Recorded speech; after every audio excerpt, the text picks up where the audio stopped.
The difference, in my opinion, between my grandparents' generation and my generation as it relates to race is that my generation, I believe, does not take things to be accepted.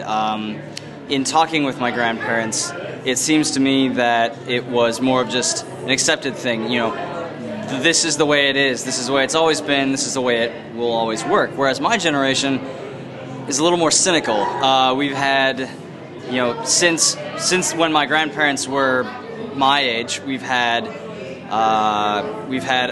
2 wars. We've had Vietnam, we've had Watergate, we've had a lot of different things that basically make us really question the way things work. And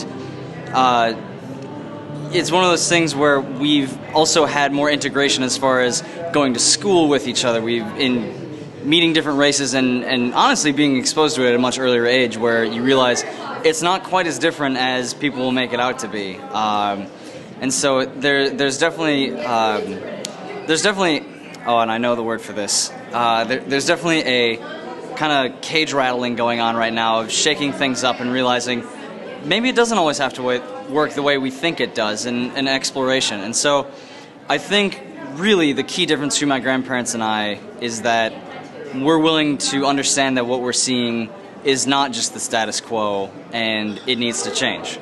So that is my opinion on why race relations are different for my generation than for my grandparents.